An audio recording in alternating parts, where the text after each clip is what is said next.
Hi, everybody. We are here today talking about the liver. And the liver is a really special organ in the body. It is really our thoroughbred. And we want to make sure that we give our thoroughbred great food, good water, and we're taking really good care of it. At BIORAY, we don't believe in detoxing the liver. We believe in giving the liver what we call restoratives. So those are herbs that help the liver rejuvenate liver cells. And it's things like our medicinal mushrooms, Hamamatsu-take, Coriolus versicolor, reishi mushroom, Grifola mushroom, and those are all hepatic protectors besides assisting the liver to rejuvenate cells. They help the metabolism that happens inside the liver, and they're really important.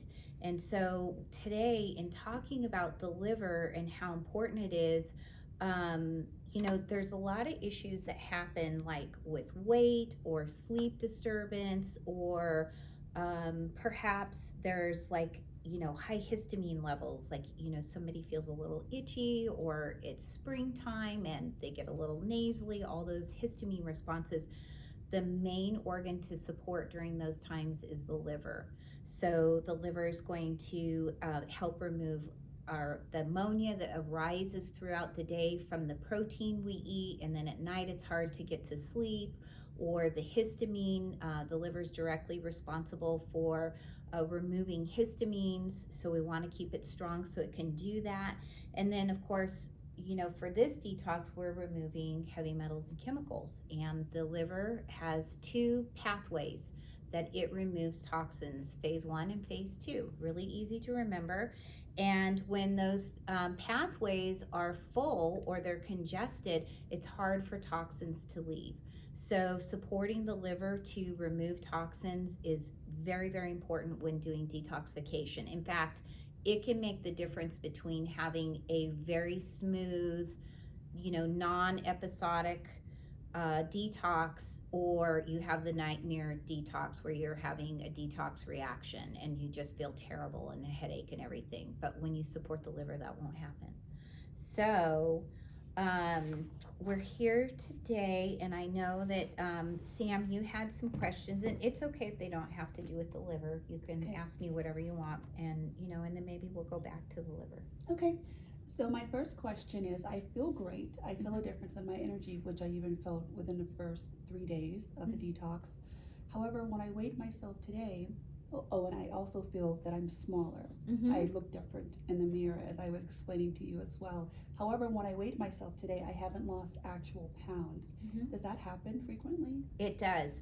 So with chewing our food really well, and the metabolism coming into balance, you'll actually notice your shape going into the shape that it's meant to. So we've seen people that have a pear shape, very small top, and then go very big down here, actually balance out. And that can happen without showing that you've lost a lot of weight. It will eventually, come away, following this. However, first things go into the appropriate places where it's supposed That's wonderful. to. I love that. And my other question is, when can we expect to have more solid bowel movements? You probably won't through this detox because we are cleaning the sides of the colon. So it's very difficult to get to the sides of the colon if we've got a fully formed poop in there. Okay. So that's why it gets very loose, very, runny with the oxy powder, but that's okay. Okay. So we're cleaning the sides of the colon, so just remember that. Are you uncomfortable? Not at all. Okay. Were you concerned? No. Oh, okay. Just curious. Okay. Yeah. Good. Yeah, that's a great question. So yeah, there's a reason why we are really loosening the bowels so that we can get that gunky stuff on the sides of the colon. Do you have any questions?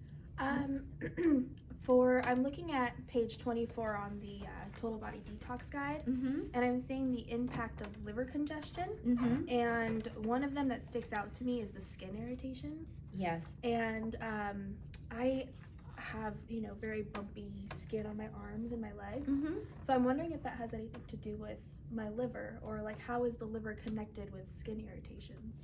The liver is connected with skin irritations because what the liver isn't able to process, it will push out to the skin. So when you're helping the liver work to remove toxins and other things, excess cholesterol, excess hormones, perhaps somebody took, drugs or medication, even when they were a teen, they can still be in the body. And so the liver is helping those move down and out, and things stop going out to the skin and start coming in and going down out through the liver. So the skin will it's actually a traditional Chinese liver. It's a traditional Chinese, what's the word I'm looking for?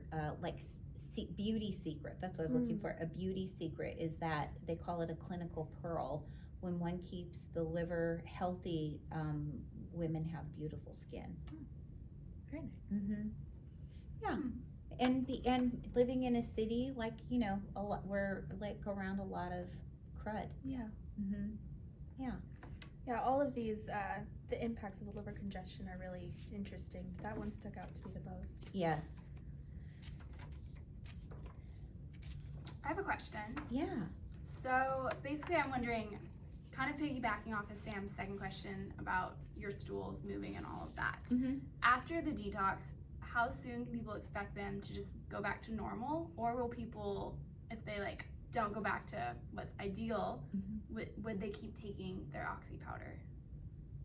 So they will go firm very quickly, like say within 2 days or 48 hours. And then you're saying if they are congested again, or they're not moving very well. Does that happen where immediately following stopping taking that, you just go right back to being congested? Your pooper? Yeah. Oh. Yeah, I'm just curious. No, it shouldn't be, because things are running really well. And and I haven't ever heard of that happening. And if somebody is eating relatively, enough fruits, enough vegetables, chewing their food well, a person's not going to suddenly just start not chewing again. They usually by then it's kind of integrated into their way of being, and that really helps. The mastication helps with breaking down that, everything gets digested better, and so you should just have an easier poop. And so no, it shouldn't happen that people go back to having hard stools even after stopping the oxy powder. Yeah. And at that point, at least for myself, I'm thinking once this is complete, I'll just go back to using the good to go regularly or as needed, Yes. as I have in the past. Yes. Okay. That's a really good one. That's one that is specifically formulated for even very small children and very elderly people that might have some sensitivities or be frail. That's very gentle. It's lubricating, and it'll just slide right out. Okay, so what else should we talk? Oh, this is one of my favorites: restoring the alkalinity to the body, or restoring how we operate is through acid and alkaline. It's called our pH, and we need both because the friction between them actually create that balance. And so there's an optimal status for the internal body, and then as we mentioned earlier, when we measure the saliva, that tells us what the body is holding on to, or the inner state of the body, and so we want it to be more alkaline. The first morning urine, however, we want it to be more acid, because this shows us the toxins that are leaving, because toxins turn into acidic waste. And that's why we urinate when we wake up right away in the morning, and we should have a bowel movement shortly thereafter. And that's what the body is able to clean and heal in the body. It goes out as waste first thing in the morning. And when we do this, when we support the liver by draining acidic waste, we actually we restore the alkalinity in the body. So we're taking the acid away, and the alkalinity is able to restore itself. So no need to drink 10 glasses of a 9-point pH water, which is super alkaline. You can actually eat normally and drink, we're drinking reverse osmosis water with lemon here, and your alkaline reserves will go back into balance. And I know a lot of people struggle with that, and they are doing all kinds of things, eating really alkaline foods and really alkaline water, but it isn't necessary. If the liver is processing all those toxins in ammonia, for example, your body will naturally become more alkaline. Let's see, what else? I have a question. Yes. If your body is naturally being restored to its alkaline Mhm, level, mhm. would it harm you having water that's infused with it? No, it wouldn't harm it, but you wouldn't want to drink it excessively. I see. So if it starts turning the first morning urine alkaline, then you've gone too far. Okay. Yeah, and you could do that with minerals even. Minerals can do that, like magnesium. If you take it too late at night, the first morning urine can be on the alkaline side. And likewise, if you're drinking a ton of alkaline-based water, it can shift the terrain where you'll see the first morning urine alkaline, and that means that, we're holding on to things. I see. Yeah. During a detox, you do want the urine to be more on the acidic side. Not, down to 4.5 or anything, but 5.5 to 6.2 is the optimal range. Okay. Yeah.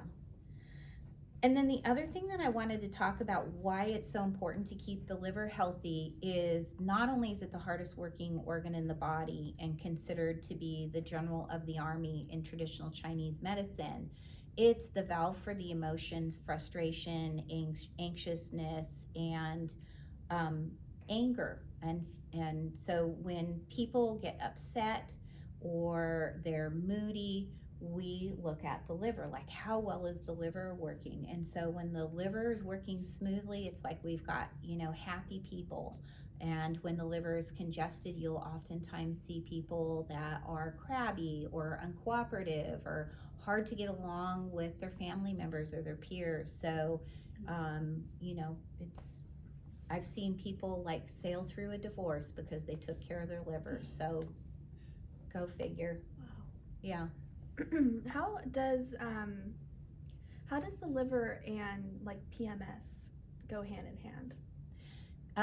Well, if you were in England, they would actually call you liverish, not that you had PMS. Wow. Wow. Okay. Yeah. So when I'm talking with my acupuncture friends in England, that's how they speak about a woman's cycle. Is they'll say, well, she's very liverish right now. It's that time of the month. And so they actually call it by the organ system that is being affected by the PMS. Really So yeah, it is called liver qi stagnation. And so that means that the energy in the liver is stagnated. And what happens is it's backing up. And when a woman is experiencing PMS and those pent up feelings, that's because the liver is not able to remove the excesses, the toxins, the cholesterol, the excess hormones. So, and then we'll see a breakout perhaps because the hormones aren't, excess aren't leaving, or the bad ones. And so keeping the liver healthy and, working steadily is the key. Wow, that makes so much sense now. It totally does. Do before and after the flow play into the liver as well then? They do. Okay. Yeah. Yeah. So, one is a liver qi with hormone balancing herbs. That's before the flow. And then after the flow has a hormone balancing herbs and blood rebuilders. So in the luteal cycle of a female, there's a place where the blood is built up and then a place where it's released. And, so that the egg has something to be held in. And those cycles should be smooth. They should be 28 days. The blood should be bright red, not brown. And the woman should feel like this is great, or not even notice. So on before the flow and after the flow, after 3 cycles it takes about, we often hear that women start their period and didn't know they were going to start, and because they didn't have the usual signs. They didn't have that happened to you. It happened to me as well. Yeah, Yeah, the caught me pent-up feeling. completely off guard. It Yeah. never has before until I started taking my remedies, and then I don't feel any of the discomfort, and I'm like, oh, hello. Yeah, it's that, yeah, and that's how you know you are on track. Okay. Good. Yeah, and you become, like really, like everything's working so well. If a woman wanted to get pregnant, this is the optimal time. Everything's working smoothly, and eggs healthy, blood's healthy, it's going to be in a great healthy womb. So that's really important. In fact, in TCM, we say there's a low chance of a woman getting pregnant if her cycle isn't regular and a bright red color. Mm. So it's an indicator that she may have a tough time, Mm-hmm. yeah, with fertility. Yeah, great questions, you guys. So anything else you want to make sure we cover? I feel like I just learned so much. I know, me too.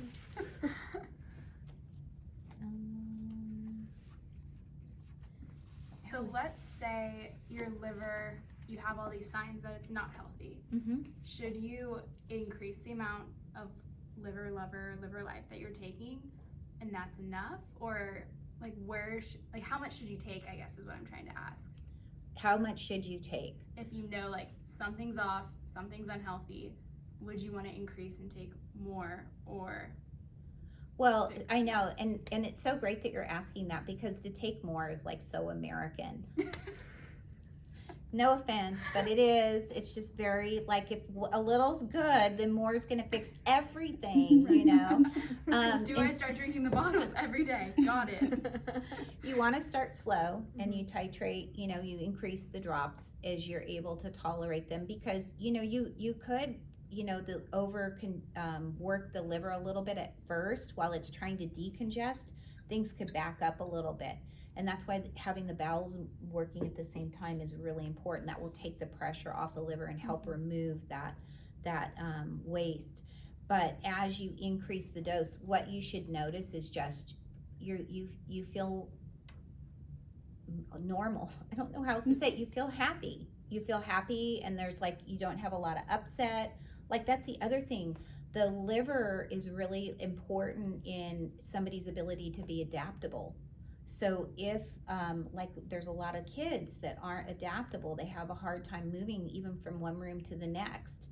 We look at the liver first, because as soon as we get the liver moving toxins out and it's strengthened, they can play anywhere, they can move. I mean, in our clinic we saw kids that started out and didn't want to leave the waiting area and go into the consultation room. Suddenly, on their third visit, were running between all the different rooms and had no problem changing their spaces. They became adaptable, and we were only working on bowels and liver at the first part, so before we began detoxification. And so you want to increase, but there is a recommended amount that's on the labels, and just check what your top dose should be, and you can take it 2 and 3 times a day. So if you feel like that's making you feel better, that's the indicator. Anytime you're not feeling better, first of all, you guys need to let me know, because it means we didn't get something right. We don't have the remedy right, or we don't have the intake right. Something isn't right in what we're doing. So you should always only feel better, the same or better. If you feel worse, then something is not right with it's incorrect, like the dose or something like that. And there is a point where it doesn't make a difference if you add more. You're not going to actually feel better. I know. I know, you want to say, like, if I drank the whole bottle, then like I'd be fixed for like the next month, and I'd be done. Yeah. It's like the body every day. It's the same cycle. That rinse and wash, rinse, and repeat. It's like that. It's like we spend the day, we eat, we exercise, we drink water. We, hopefully we're pooping throughout the day. We go to bed. We wake up. It starts all over again. And every day it's a new day. I have another question. Yeah. So we are only on our 10th day, Mm-hmm. and I started to feel a change in my energy level around day 3. Mhm. What do you think is the main contributing factor of me having increased energy, or is it just everything that I'm doing for the program? It's everything. You know, we waste a lot of energy when we're not digesting our food well or our liver isn't supported. It's one of the main energy houses in the body in what it generates, stores, and metabolizes. So a lot of people don't know how important it is in our glucose regulation. So really important, like it's helping you regulate your sugar levels. And then we're chewing our food really well, so we're getting trace minerals that we perhaps didn't get if we weren't chewing well, and it was just going down into, like, you know, the big old, you know, clump that we often, you know, I have to think about chewing well. It's just one of those things. And the whole slowing down, we're not wasting energy, we're actually utilizing everything we have, and so it creates energy. That's been the best part for me so far. Yes. Mm-hmm. Yeah, it's pretty awesome. I've been getting up early and meditating even, so, and that's been out of my life for a little while now, so yeah, it's really cool. I've been trying to be better about getting more sleep too. Mm-hmm.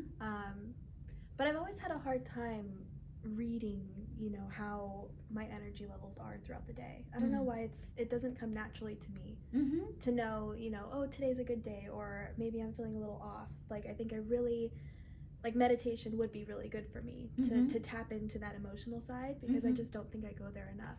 Yes. That's really great to know that about yourself. Yeah. So, like, maybe Sam, you notice it on day 3, but, like, I really haven't noticed that, but I think that's more of a personal thing, and you know, how I read my own emotions. But that's good to talk about, because people are going to have different reactions on different days. Yeah. So yeah, I had that reaction, but someone watching will say, I have more of a Mika reaction. Yeah.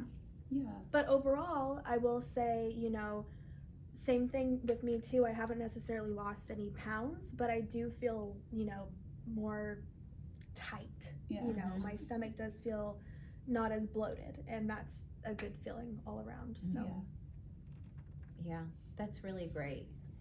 Yeah, and sleep is so necessary. I mean, that's where the inner healer wakes up. That's when the deep work happens. You know, the brain needs to go to sleep. That's when it, you know, decongests itself, or we have a defragmenting of it and can wake up fresh. So if we're not sleeping, then everything stays jacked up. Yeah. So that's great. Good work, ladies. Thank you. 35 more days to go.